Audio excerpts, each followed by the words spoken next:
Welcome to Podadelphia. My name is Dave Diorio. You can find me on Twitter at @fat_lobster. And I'm joined by two hyperextended co-hosts. What's up, Sarah and Gene? Hey, Dave. Hey, Gene. I don't think I am hyperextended. I might have hypertension, but I don't think I'm hyperextended. My name is Sarah Siders. You can find me on Twitter at Sarah Siders. You can find the show at Podadelphia. And my name is Gene Zelak. You can find me at Producer Gene. And I think I'm just a deep bone bruise. I don't really think hyperextended, to be honest with you. Also, don't forget, you can find the show at Podadelphia. Yeah, I was going to say a couple of bone bruises, but that doesn't seem quite as complimentary. But, you know, we're going to... Extension doesn't sound too nice. It sounds like you're tall and it's a problem. Yeah, we're going to get to the Embiid injury, but we got to talk about the Flyers first. And we haven't talked about them for, quite some time. And it's just shitty right now. Sarah, why don't you take us into the world of the Flyers? Yeah, happy to be back on the show. Well, let's talk about those Flyers, huh? So there, I don't even know where to begin. Can I just start off by saying that right now, even winning is annoying. Why? Because of how we win, or that you think this prolongs the problem? Or no. Well, okay. Well, that's part of it. Two, it's like the wins are not, I don't know. They're just not solid wins. They feel sort of like, okay, we're scrambling. And somehow we managed to pull out this win, and it was a shootout and after overtime, and we scored. It's just not organized. The wins are never come organized. And to your point about it prolongs, the organization keeps being able to have this conversation like everything's fine. Everything's fine. We're treading water. Everything's fine. And I feel like everything's not fine. Well, I'll use that as a jumping off point because I agree. At least for this year, everything is not fine. There's struggling across the board. There are a lot of young guys that we asked to step up who haven't. So something needs to be done. Something needs to be done because I don't think we have another year to say this year doesn't count. Okay, it's the pandemic year part 2.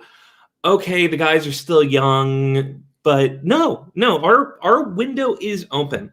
So I don't want to blow it up. I don't want to completely mortgage the farm this year, but something needs to be done. Our defense needs to be better. And first and foremost, I'm calling out my boy. Ivan Provorov has not got the job done this year. I love him. He is a great defenseman. But he's been given the opportunity to be the guy for a couple of years now, and every time he gets it, he just doesn't, put a stranglehold on it. He plays well enough. He's a very good defenseman. He's the best defenseman on the team right now, but he needs to be better.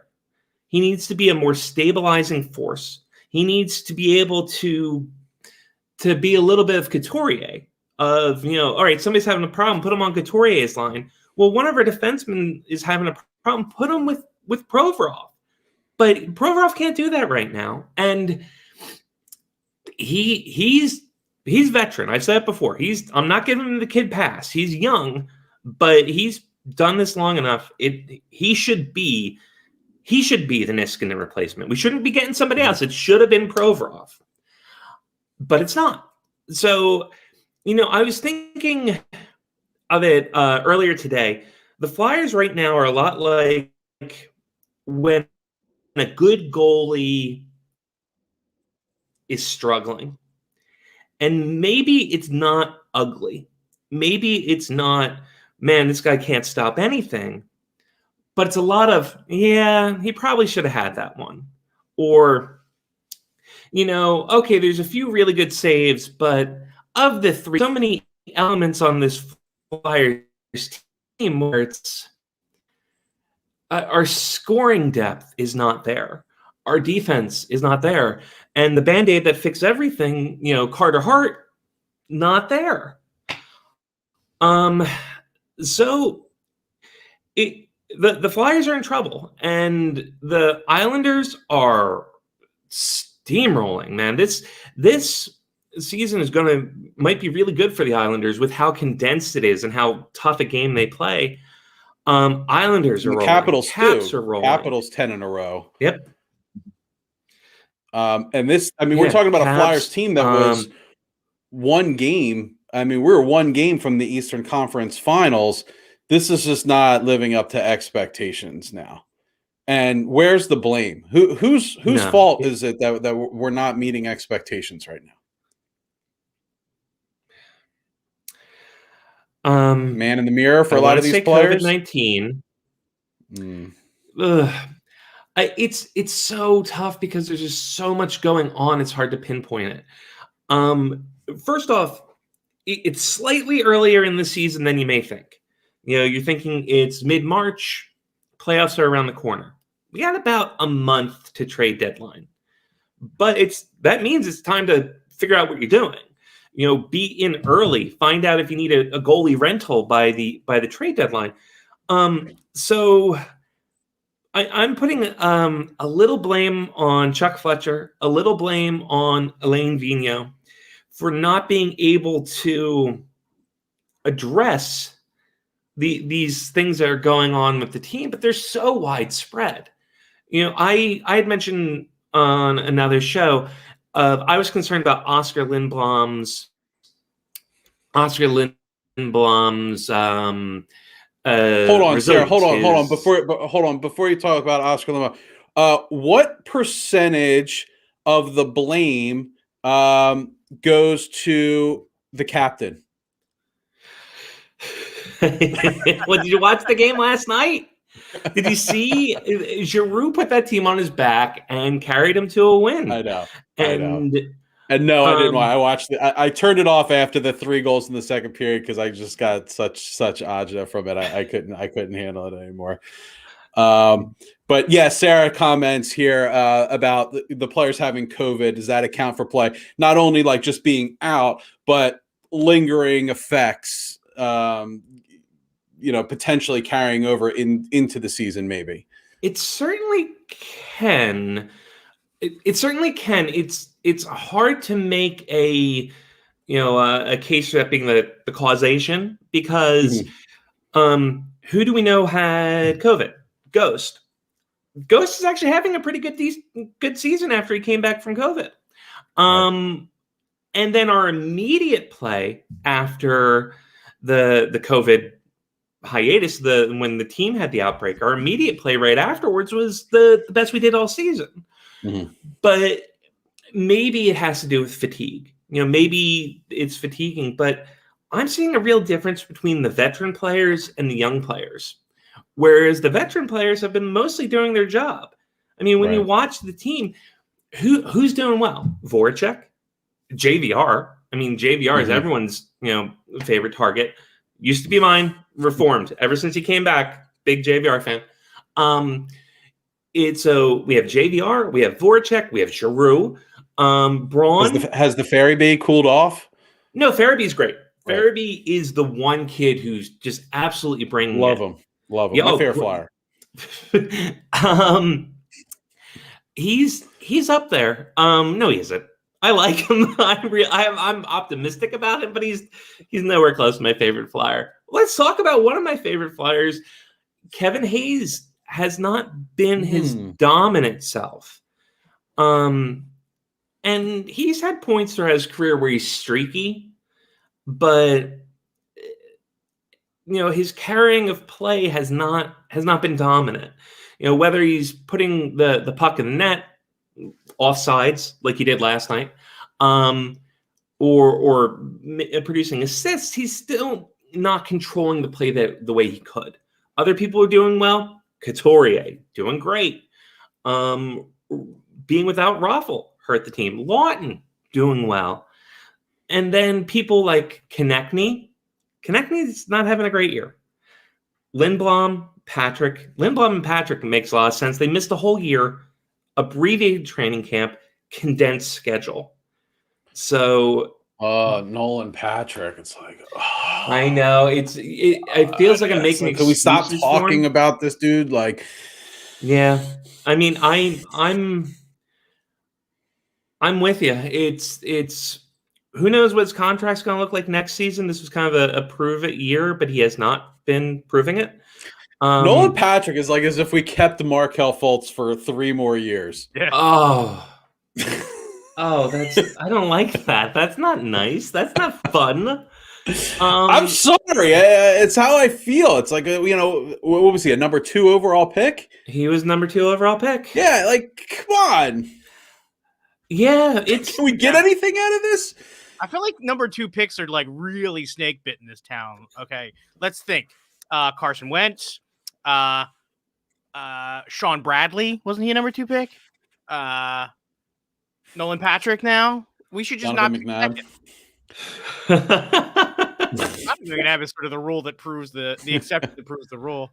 Well, JVR, Sarah, let me ask you this. Because I've been wanting to get your take on this. Okay. Explain to me the phenomenon of scoring and the immediate give up.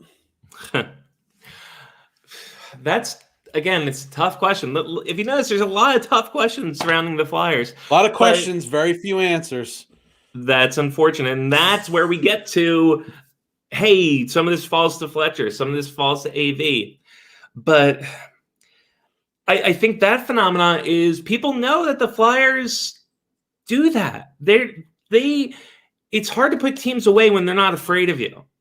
So everyone knows it's, how many goals have we let people come back? How many leads have we coughed up? So there's something about lacking that killer instinct, lacking that we're scored, we're going to score 2 more, or we put up 2 goals in the first, we're going to come out and score another 3 in the second. It's very wishy-washy, and it goes back to just having that even mindset. It's you love seeing players get really intense and really into it, but sometimes it's better to be a work pal kind of guy of just go out there, grind it out, do your job. And the Flyers haven't made that transition yet. Sanheim's doing okay. Sanheim's doing okay. But Myers has not been good. There's just so much blame to go around. And I think a defenseman can improve this team dramatically, and a rental goalie. And then I want to talk about the goalie for a second. Sure. Gene, I'm looking at you in the bottom box there. I want to ask you a psychological question. Oh, these are my favorite. There's a reason I'm coming to you. Do you think the "it's shitty right now" comment was honest? I mean, you got to love the honesty, right? Yeah. From a fan perspective, you got to love the honesty. From a I don't know, a competitor perspective, do we like particularly a goaltender coming out and saying it's not good right now, I'm struggling, I don't know what's going on, like I need to find myself, I have to refine my game? Is that blood in the NHL water or on the NHL ice? I don't know. It's here's the thing. Goalies, much like some other particular things in life, I think maybe drummers, maybe punters. This is why I came to you for this question. Probably relief pitchers. They're just people that are like, they break the sort of laws of mental physics. You know what I mean? You can't really follow what you would normally expect. If you heard from your starting quarterback, it's just bad right now, I got to find myself. Well, you know what you have? You have Carson Wentz. You sort of end up, there are so many parallels between this Flyers team and the Eagles as far as like what I perceive to be sort of it's not even like a cultures thing. It's just like this energy. It's like they got they got some sort of nasty funk in the room and they just can't shake it. But I think with a goaltender, the one thing that you can do is, Sarah, you can probably speak to this even better than I can. I think that there is the possibility that you can go out and you can have like that back-to-back shutout stretch and suddenly feel like you can stop anything. I think that there is enough evidence that the not insane goaltenders of the world have the ability to find almost like a rhythm once they get back into that sort of line or groove. It's almost like they're just a half beat off or something is just off with their mechanics, where they're the muscle memory is just a little bit lagging behind, and once they sort of get lined back up, you can see them go get back on the horse. And the great ones, those hiccups happen a lot less and they end quicker. But then you have like the Brizgalovs of the world or the Czechmonics of the world.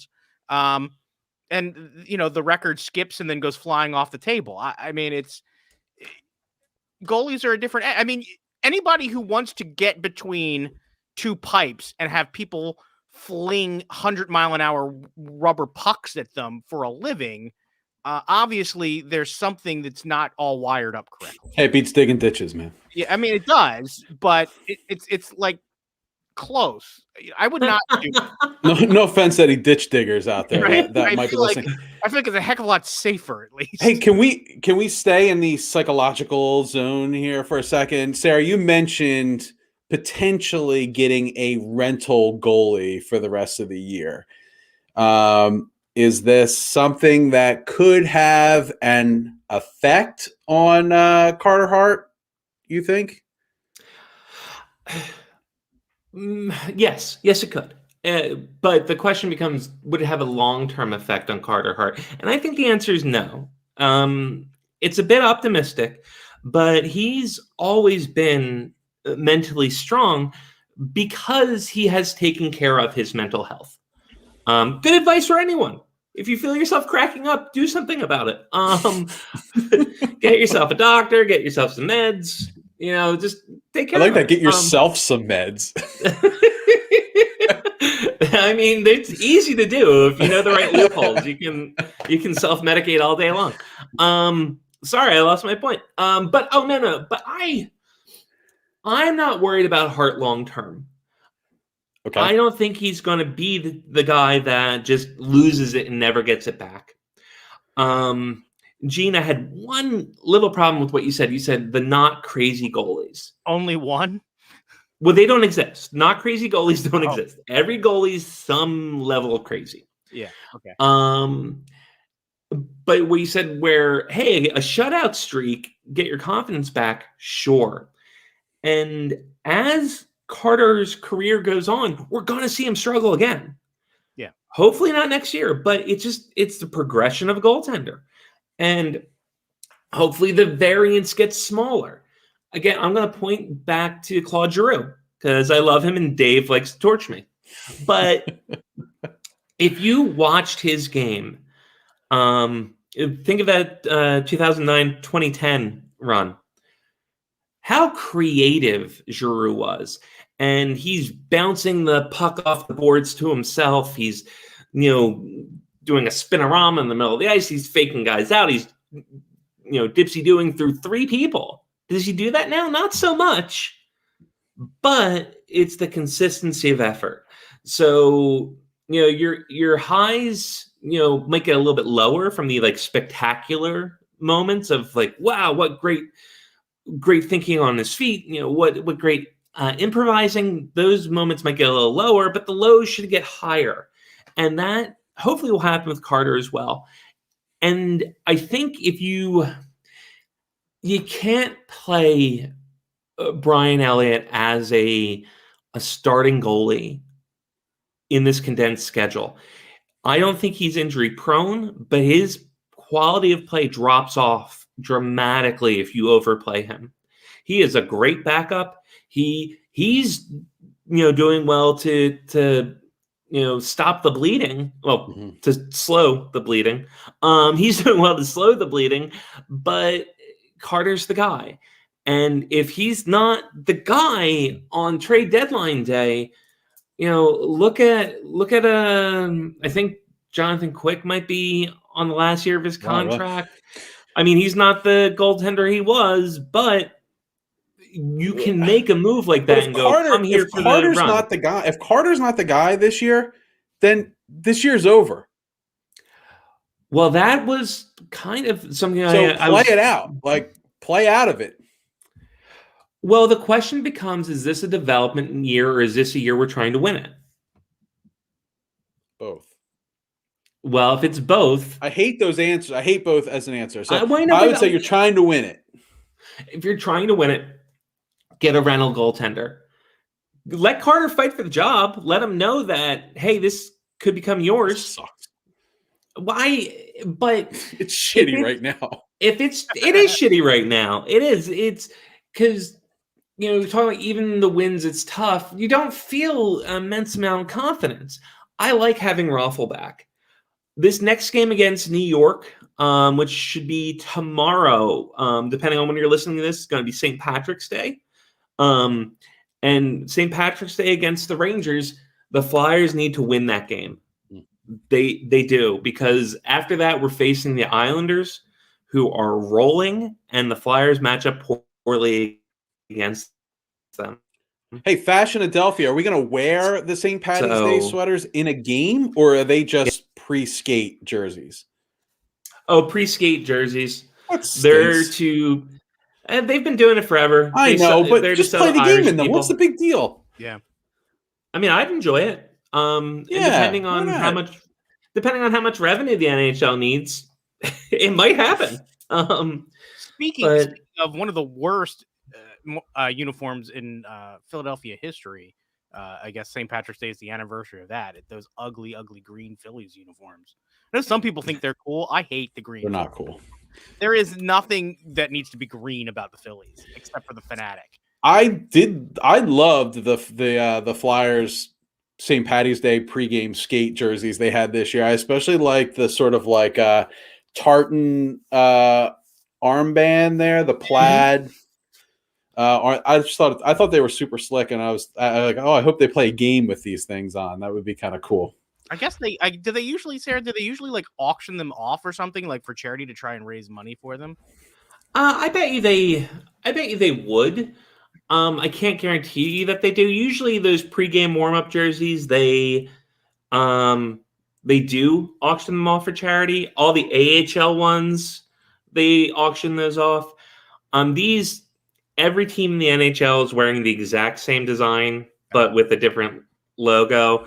The NHL shop sells them. They're like $100 as opposed to $200 or $300 or whatever. So I love them. I wish they did something like the NBA does and has like, okay, here are these bastions of Irish population in the United States. Let's have them celebrate St. Patrick's Day. But no, this is a marketing gimmick, guys. I'm sorry. Yeah. Well, Tim here, who like in most cases is with me but also against me, is saying that if you have any faith in Hart, you have to treat this as developmental. Bringing in a rental when he's already playing poorly will kill him. Yeah, I'm picking up like, oh no, thumbs down. I'm picking up Wentz vibes with the, bringing in, I'm supposed to be the, but maybe he's not like that. But I still think you got to try to. You're a game away from the Eastern Conference Finals. Like, you're a contender. You got to go for it. What does Daryl Morey say? If you have a 10%, 5% chance of winning the title, you got to go for it. Yeah. Well, going for it is getting a serviceable goalie, and I'm not talking today. No, I'm not talking today. I'm talking. You need who wins the cup with a serviceable goalie? As Sarah lists off 5 teams that have done it in the last 10 years, I'm sure. I'm not going to, but you have with Trent Dilfer probably. the Blackhawks were always good at bringing a rental goalie. Ray Emery got his Stanley Cup ring as a backup or part of a 3-man tandem for the Blackhawks. It's usually, here's the thing. if you need a goalie, I have no money, but I get paid in 2 weeks. We're going a real niche with some college callback here. I hope the DeSales crew is listening tonight. Oh no. The thing is, goaltender rentals are rare because if you're in the position that you need a goaltender, usually you're not in the playoff position. So yeah, and that's what I'm saying is it's not like the Flyers are some excellent team, as we just discussed. There's problems all over the place, so the goaltending can just kind of be like replacement level, and we could carry that through to a Stanley Cup final. It's just not going to happen. It has to be Carter Hart. It's Carter Hart or nothing. For the future of the team, yes. But if you want to win even this year, though, is what I'm saying.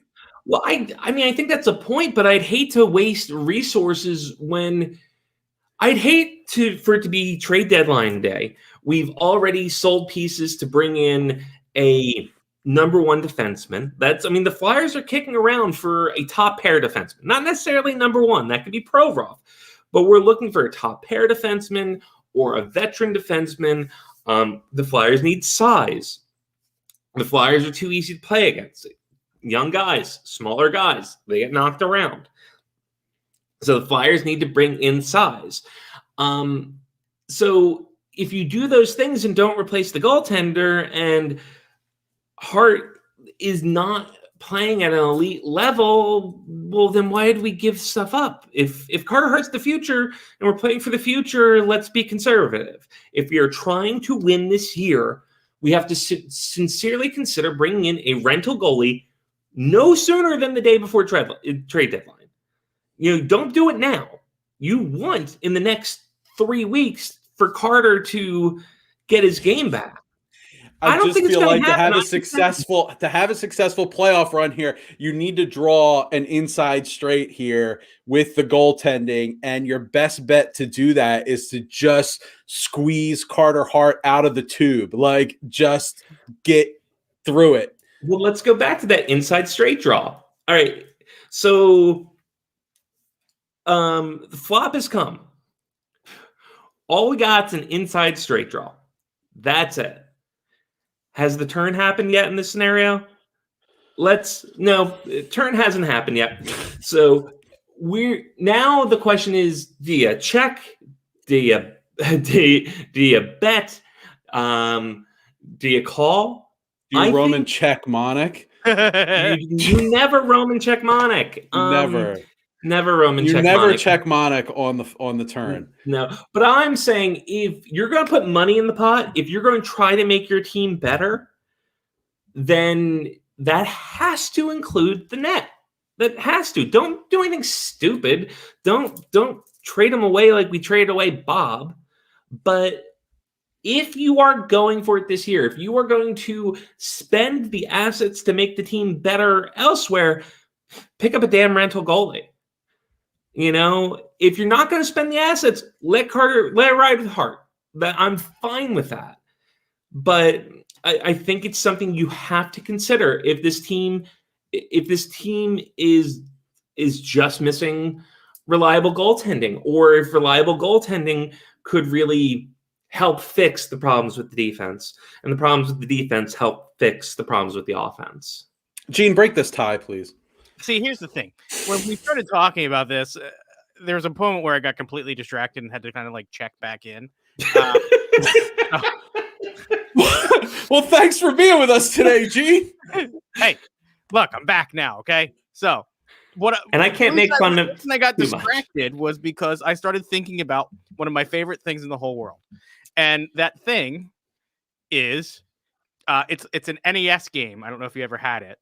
It's called ice hockey. And kind of the way you were describing the problems with the Flyers, I started to immediately think oh shit, the Flyers are that team that's all three of the skinny guys. And the problem is you can never get a slap shot off because you always keep getting bumped off of the puck. So once in a while, those guys are so fast, you can sneak a couple goals in and maybe win, but you will never be able to run the whole table with a team of three skinny guys. So what the Flyers are looking for is one of those big fat guys They can stick with the two skinny guys, maybe to rough up those other guys around. That's sort of like my interpretation of what they're looking at for at the trade deadline. Now, there's no analogy in the game for how you trade a goalie because you're just stuck with the thing that you move back and forth. But I think that was a pretty cool way to think about ice hockey, which is why I got so distracted because I was like, now in that game, was there like a tournament that you could win, or you would just select the different team? That's where my mind went, and then I checked back in. So, welcome. Are you sure you checked back in? No, maybe not. Chris says the fat guys to brawl. Yeah, I used to like to be Russia and all fat guys. Yeah, well, that's the rain or that's the Islanders, right? Would that be a good analogy? Would the Islanders be probably all guys? And I feel like the Capitals are all middle-sized guys. Yeah, they got some big guys too. But yep, yeah. All right, we're a half hour in here. Let's move on. Is everyone okay with moving on? Has everyone said their piece with the Flyers? Wait, no, we have not talked about Blades of Steel yet. I think we need to revisit that. Well, if we're getting into Konami games, I want to talk double dribble. Double dribble. We pick up the two games that have like the most awkward voice.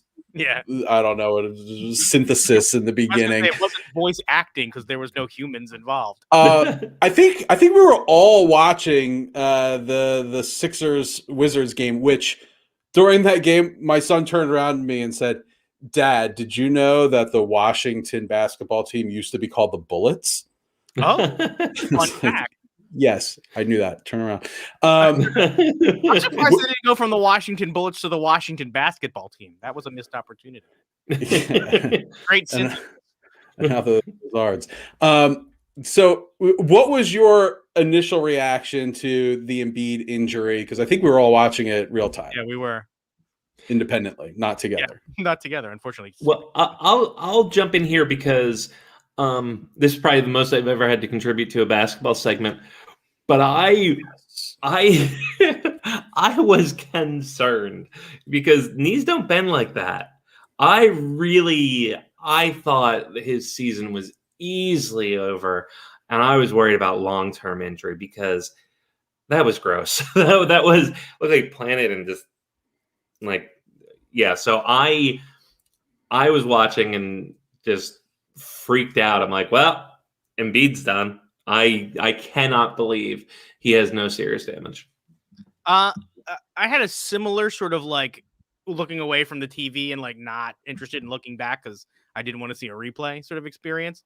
So I think I immediately like went to my phone. I think I immediately went to Twitter. Like there was going to be somebody on there that was going to be able to he's fine. Trust me. Like, hey, don't worry about it. It's totally. I was hoping like Joe Theismann would be like, mine was way worse. Don't worry. So yeah, no, I just it's something about DC and leg injuries too. Like you had Alex Smith, Theismann, Embiid.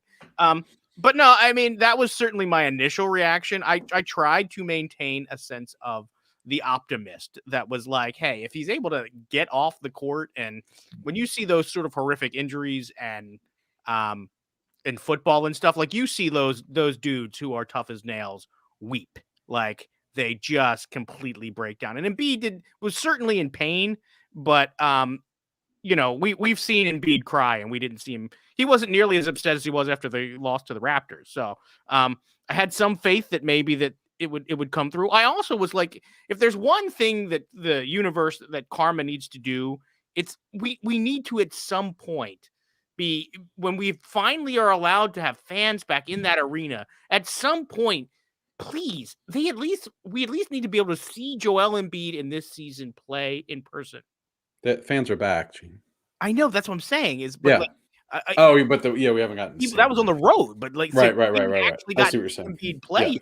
So if he can just get back this season, at least we can have him see him play. The thing that is really even like doubly tragic to me is like he is clearly well out in front, in my opinion, of the MVP race, and any deep length of time you have to worry is going to, because I don't know how these jokers vote, and James is going to be making his case that it's going to be him every single year. So it's funny that you say that because that was obviously my first thought was the season's over. That's it. It's done. Like whatever this injury is, like it's definitely a season-ending injury.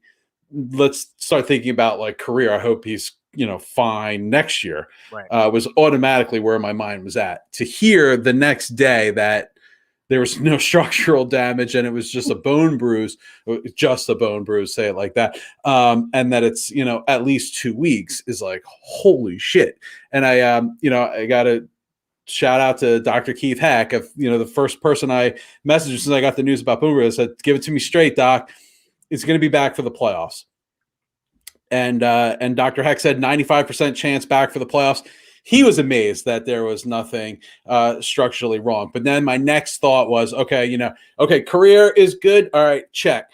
How about this season? Playoffs? Okay, check. Regular season, whatever. But then my next thought was, ooh, this is dropping him out of the MVP race. Yeah, and that seems really unfortunate. Like he's just having such an incredible, and like the most like classic case of an MVP. You can look at our record with him in the lineup and him not in the lineup. You can look at the way that the scores of the games that he's in versus he's out. You look at his statistics. He's doing things that guys his size have never done, or the only people that have done it are people like Wilt Chamberlain or Kareem Abdul-Jabbar. Yeah. Like these are not just great players, but like the Mount Rushmore iconic big men of the NBA, guys that are in the conversation behind LeBron James and Michael Jordan for the greatest people to ever play the game. And Joel Embiid is putting up those sorts of numbers while also leading the team that's in the first place in the conference. So he's doing everything that you need to do to make that case. So I'm really hoping that this is not the end of his campaign, and that he can continue to fight for it. And if not, then I sure as hell hope that he can get the other trophy at the end of the season. Well, yeah. I mean, and talking about now more from a team perspective, coming out of the All-Star break, yeah, the schedule was a little soft, so it's hard to get hype about, they played the Bulls, they played the Wizards, and they played the Spurs. Well, I mean, yeah, they won all those games. They actually blew the doors off of all of those teams. Yeah, no, they played really well. So that's really encouraging. And the Sixers just took the lead here 90-89 with 5 minutes left in the game. So they're fighting like hell with a quality team now. The Knicks, tomorrow is going to be a real test against the Bucks, and it's just really hard to watch these games without Embiid. I mean, it's fun to watch them, but it's hard in a sense that what would this game look like if Embiid was there? It's going to be interesting to see how this changes maybe the plan for the trade deadline. I don't know if now you look to shore up for sort of like the what do we got, like 9 days left until for the end of the sort of the close of the regular season? Do you go and sort of shore up your big man? Do you have a guy coming out of the Blue Coats that could realistically give you quality minutes? I don't know if he's ready to. Are we talking about Paul Reed? Yeah, I don't know if he's. I think that he's a guy that could be a serviceable player in the regular season right now. Yeah, he's not going to get playoff minutes though. No. And that's what I think that's why I'm wondering if you're gonna shore up your spot at the big. I mean, he'll get minutes at the end of the Spurs game, but but you're locked up. You're locked up against the Knicks. I don't think he's coming into the game. No, I'm just more looking at somebody that's going to be to spell minutes that isn't going to make an ass out of themselves. And then the question is like, are you going to I highly doubt we're going to maintain this number one position in the East while Embiid's out. But I would like to stay in the top 4. I'd like to be like. Oh, I think we most certainly will do that. I mean, because I think you need to have the home court advantage as long as you can, as deep as you can go. As more and more fans. There is a move coming. I think there is a move coming, which completely change the complexion of this team. I think that is Kyle Lowry going to come? The Sixers have been attached to like every player that's been discussed moving in the last couple of weeks, and I think you've heard a lot of stranger rumors lately because of the Embiid injury. So I'll be sitting on the edge of my seat, so to speak. Stranger danger. Yeah, for the playoff or for the. All right, you guys want to talk a little pigskin? Sure. Yeah, let's do it. Okay, so we never really got a chance to talk about the Dak Prescott contract, and I mean, honestly, we never really talked about Carson Wentz either. I legit thought that was a running gag. Like, we never mentioned that name. It's the Matt Damon of the show. Well, that's what I was thinking. It was every week. It's like, oh, we need to talk about Carson this week. We'll get to we're all out of next week. time, folks. Hold on, wait a second. What happened to Carson Wentz? Something happened to Carson Wentz? Oh my God. Whatever. I mean, like, that has been so exhausted. I don't even want to talk about it because it's like, oh, we already know everything about it anyway. Let's just move on. So the Dak Prescott contract, Ryan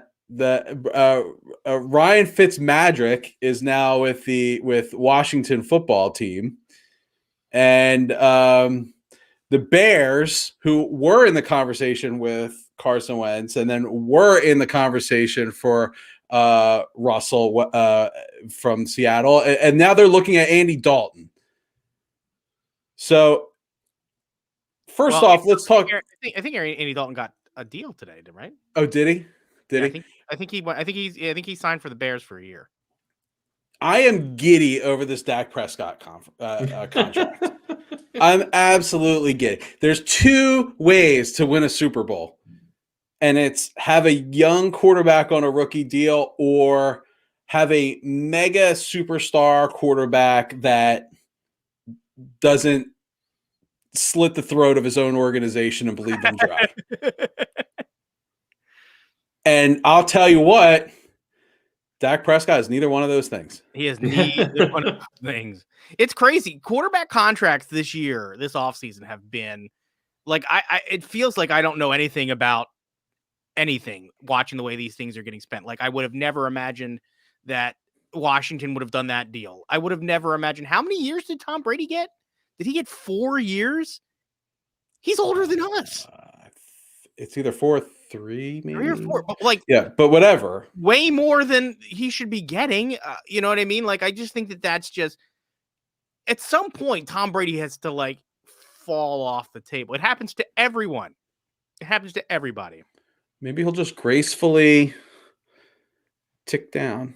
But whatever. It's like tick down his supply of stem cells.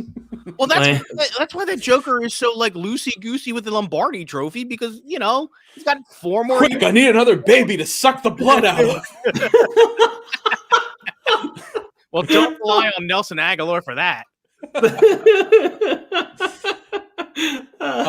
yeah, I mean, like, if you are a Cowboy fan, you should be concerned. Just for the record, I'm not. No shit.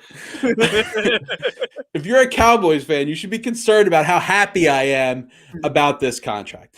Now, like, yeah, I want to touch on the contract real quick from the Cowboys' perspective, because what's the best case scenario? You paid him what he was worth when you probably didn't have to.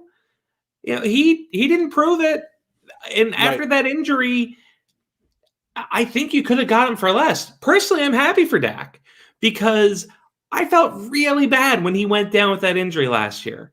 I thought he seemed like a good human being, you know, and he had that awful injury, and I felt really bad for him. And now he's making a whole lot of money, and I hope he really sucks. I hope he's just absolutely awful, but really rich, and then maybe he'll be good on TV. You know, so that is my hope to Dallas fans. Yeah, I mean, like, a player gets a mega contract and plays up to it is really not a very common headline that you see. Right. No. I get it. They were caught between a rock and a hard place. And Sarah, you know that I have strange ideas about how I would run professional sports teams. You know, my pull the goalie every power play concept, I really think has merit. But I would if I was general manager of a professional football team, I would only have quarterbacks on rookie deals. As soon as your rookie deal's over, see you later. Goodbye. I'll either trade you on your last year or get a compensatory pick from your free agency. I'm only doing rookie deals and I'm spending my money elsewhere. I heard today that the Cowboys have 5 players in the top 5 of contracts in their positions. That's like a stars and scrubs philosophy of building a fantasy team, Right. but like the stars aren't like really stars. They're not like that great. It's like Ezekiel Elliott, like his top 5 running back now. It's like, no, not really. I hate Zeke. I can't. The Flyers season's going full on. The Sixers are interesting. The Phillies are around the corner, but somehow in the middle of March, you guys have brewed up my Cowboys hate. So that's an achievement. I feel like maybe after every time I make a great quip on the podcast, I just do the motion. But then if I was Zeke, every time I make a mediocre quip, I would also. Yeah, really should just, as soon as you open your mouth, you should start doing it. Welcome to Podadelphia, feed me. I showed up today. Time to eat. That's my work philosophy. Hey, Riverboat Gene. Yeah. Kayak Dave here. I didn't prepare. I have no. It's Kayak Dave segment. Oh, Kayak Dave. Oh. I don't have a special voice for my own character. I thought you were Yacht Club Dave. What happened to Yacht Club? Was I Yacht? Oh, that's right. I'm Yacht Club. I forget my own names. Ryan Fitzpatrick with Washington football team. Yes. Over under 700 passing yards against the Eagles this season. Oh, yikes. I'm gonna say under, but like not like way under. Okay.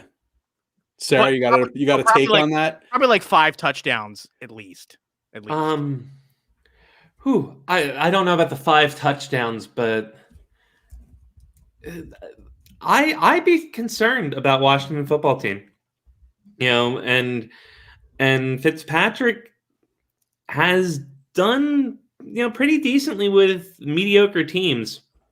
I'm going to take the over on the 700. Last time we played him, 400 yards and 4 touchdowns. That's not ideal. That is not ideal. You remember that game? Yeah, it was against the freaking Dolphins. No. This was the we played him against him. We played against him as a Dolphin. I thought the Bucks game was the last time we. I thought the I thought him as a Dolphin was the game. Thought we had played him. Was that horrible loss 2 years ago? Yeah, that's the whole thing. Like I don't know if he had the numbers, but he still beat us, which is the frustrating thing.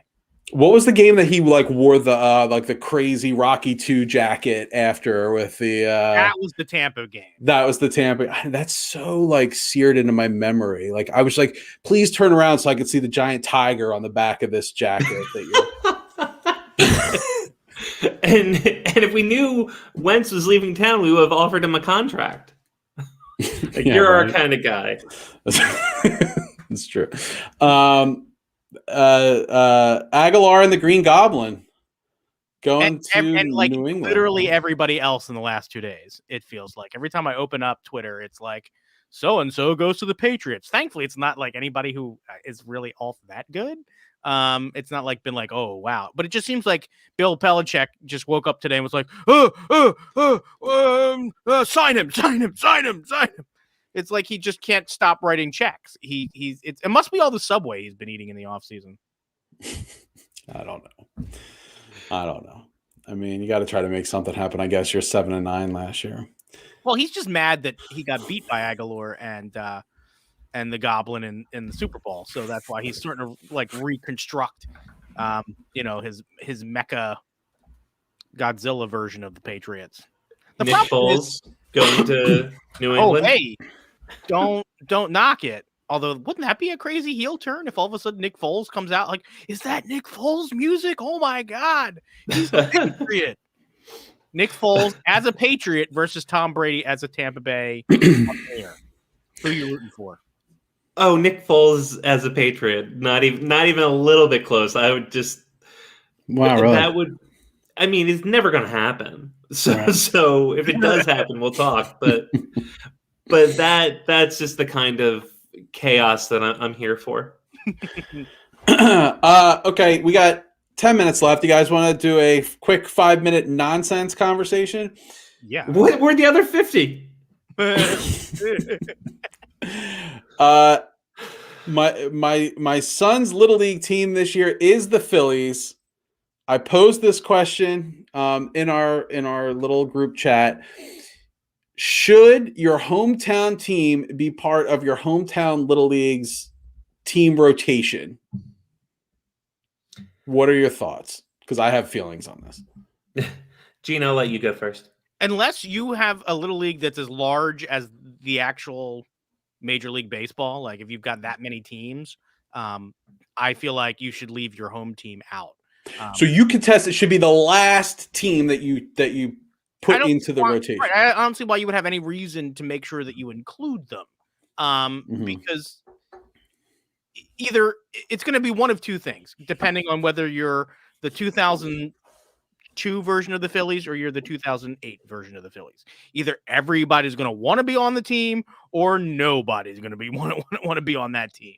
And you just really don't want to put yourself in the position where, to a certain degree, you're rooting against your own sort of community symbol. You know what I mean? Like in a lot of places, like if you were in New York, even more so than Philadelphia, if you were in the Bronx and you were in a Little League, you're sure as shit that you want to be on the Yankees and you don't want to be, on the Red Sox. And I think maybe to Tim's point, the even worse than having to play on your hometown or play against your hometown team in Little League, even worse is if you get stuck on the goddamn Mets, like I did, where you feel like filthy every time you've got to put on your uniform. You're filthy. My entire Little League career, I was on the Braves and the Mets. I would get, but the Braves were in the West back then, so yeah, it wasn't that big of a deal. I would lean into pitches to get hit in the logo. Just that's how much I hate that. You're sick, man. You are so sick. Yeah, you have a bit of a problem with rivalries, Gene. I know. I'm in therapy for it. I'll let you know how that goes. Well, good. Get some meds. Okay, but I would. I pretty much agree entirely with Gene and Tim. Maybe not with all the anger, all the passion, but I think of it even for, you don't want your kids' teams to be like the haves and the have-nots. So it's like, let's say it's a 5-6 team league, 4-team league, whoever, and only one of them is the Phillies. That becomes the team all the kids want to be on. And then also, when you're a kid, you tend to have multiple fandoms. You have, the Phillies are my favorite, but I like, that offended Dave. The Phillies are my favorite, but I like the colors of the Cincinnati Reds, and that's like something kids do. So if you have a second team that's, this is your Little League team, and they're the Rockies, and now all of a sudden you have another team to root for in the bigs. So yeah, I don't like it either. All right, here's my take. First off, Astros are out. Okay, for at least across the board. At least this decade, no Astros. You don't want to be associated with any cheating organization that cheated its way to a championship. That sends the bad message. Astros should be excommunicated from all Little Leagues. I wish Little League would come out and officially say that. Like, we're no more Astros in any of our Little Leagues. If not the Little League, at least Pope Francis. Pope Francis come out and say that. Yeah. Like, okay, gotcha. The excommunication. I got and you. No teams named after Pope Francis either. Yeah. No division. Your hometown 9, third division out. The whole division, throw them out. There's no Little League's got 30 teams in it. Just get rid of the whole division. Yeah, no Florida Marlins. I know everybody needs to have their kid in teal.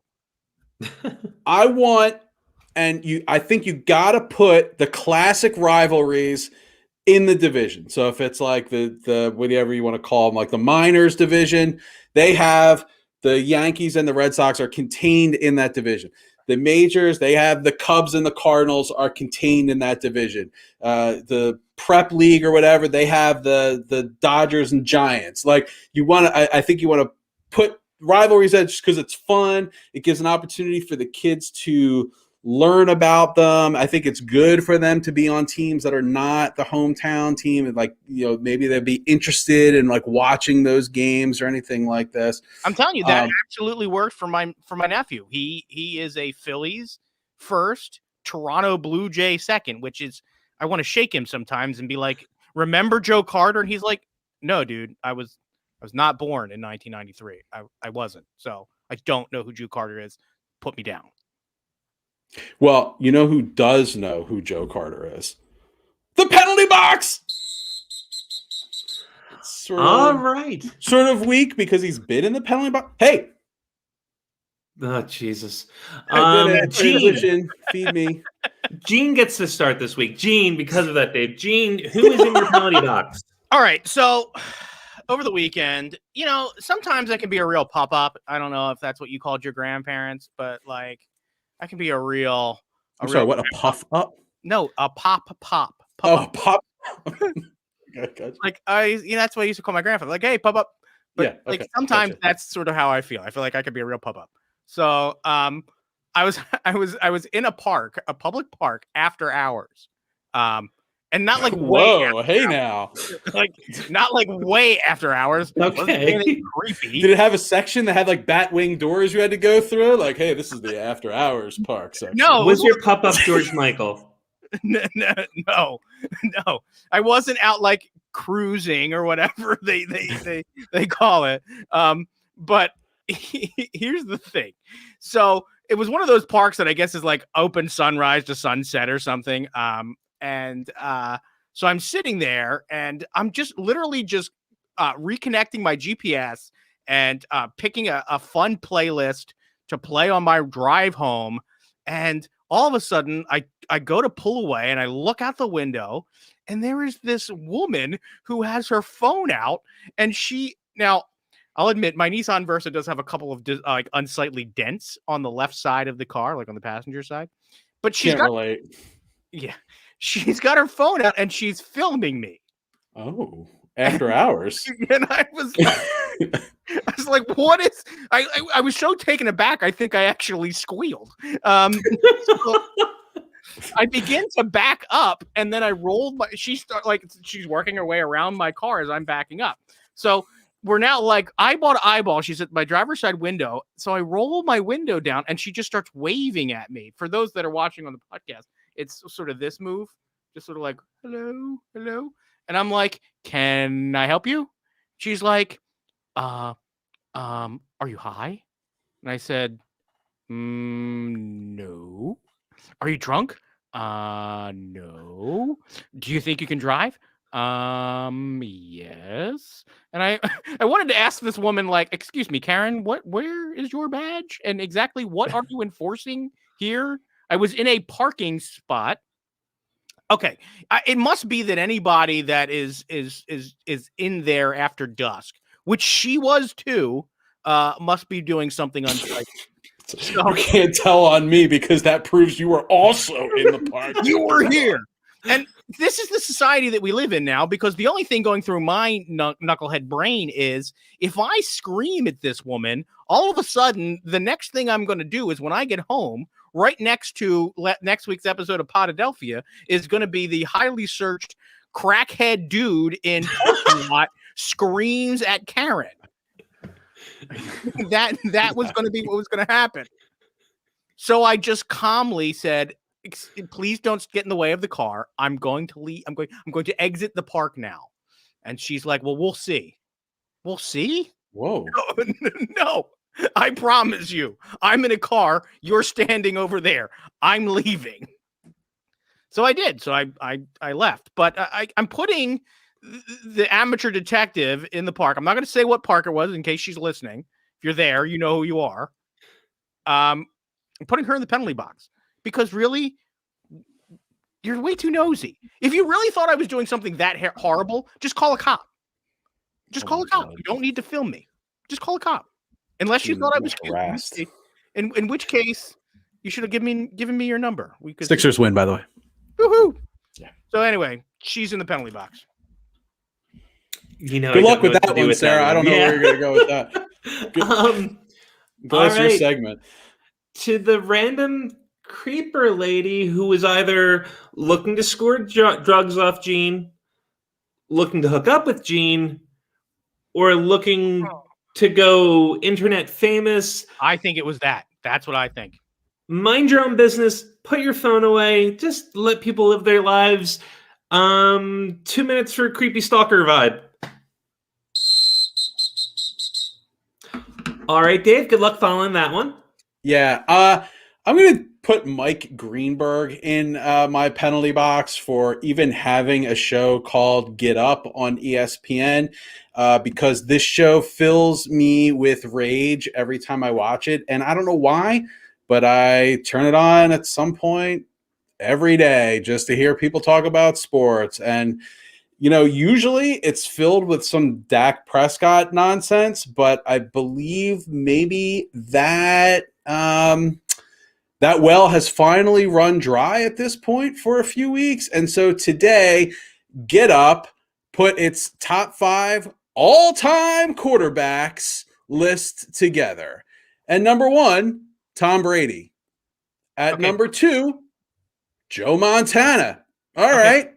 This is pretty normal so far. Number 3, Aaron Rodgers. Not Terry Bradshaw. He's got way more rings. Okay. All right. I mean, I see that there's some recency bias here, but okay. Number 4, Peyton Manning, who I would have put ahead of Aaron Rodgers, but whatever. At least this is all in the realm of possibility. Number 5, all-time quarterback. Dan Marino. What? Dan Marino. No. Number 5, all-time quarterback, Patrick Mahomes. No. That's not even plausible. Not Dan Marino. Not John Elway. Not Terry Bradshaw. Not Fran Tarkenton. Not. There's just a ton of potential quarterbacks you could have put in there.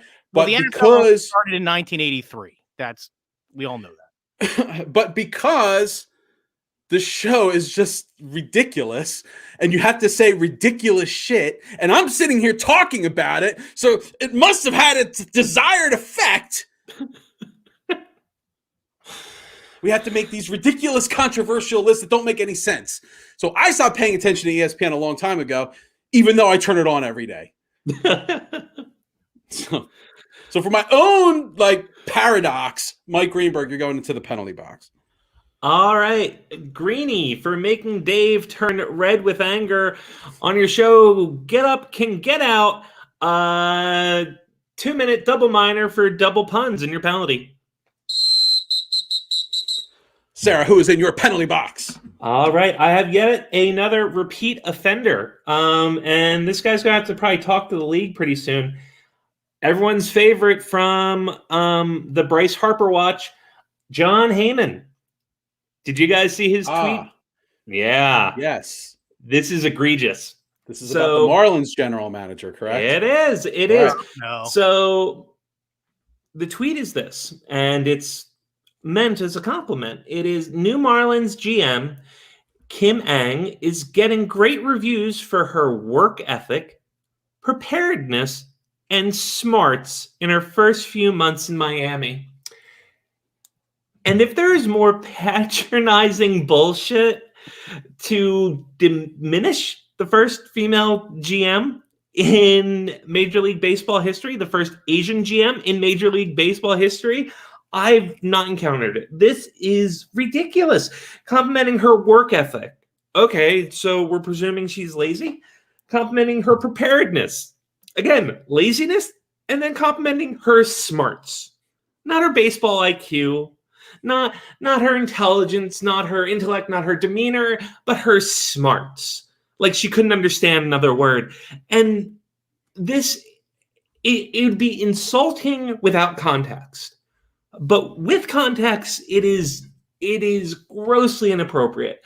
So for those who don't know Kim Ang, here is a nice summary of her 30-year MLB resume. 30 years. And this is written by a woman named Sarah Spain in an article from November 13th on ESPN. One paragraph of a great article.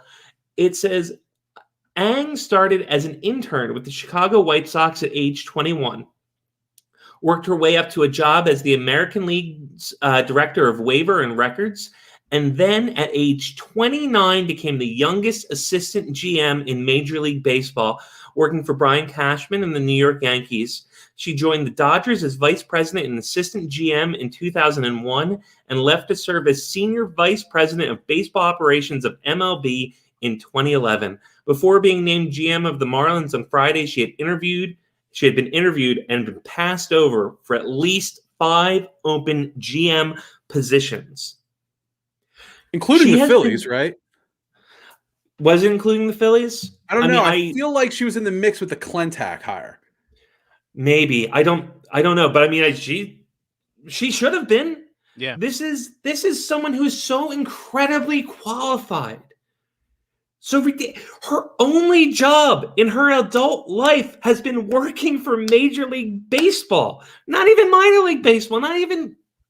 But Sarah, is she well spoken? Well, she definitely has Does it the say smarts. if she's well spoken? It doesn't say if she's well spoken, but she's prepared and she has good work ethic. That's probably the problem. Probably not. So, John Heyman, go to hell. You're not good at the penalty box. John Heyman, go to hell, you patronizing asshole. No, but for consistency's sake, 2 minutes for going to hell. Okay, go to hell. All right, we're over an hour, so that's all the time we have for today. We'll be back next Tuesday. What are we going to talk about next Tuesday? I guess just more Flyers, Sixers, and Phillies, right? It'll be 1 week closer to the Phillies starting, so that'll be maybe we could talk about the Carson Wentz trade. I don't know. Yeah, hey. Maybe we finally circle back to the Carson Wentz. All right. If you haven't done so already, please remember to rate, review, and subscribe to the show on iTunes or wherever you get your podcasts. Also, check us out on social media, Facebook, Twitter, Instagram. Just search Podadelphia. Also, be sure to check out and follow the Painted Lines for your wall-to-wall Philly sports coverage. If you have any more time in your podcast listening day, be sure to check out the Whip Around for all the week's weird news. So until next Tuesday, have a great day at work, everybody. We are out of here.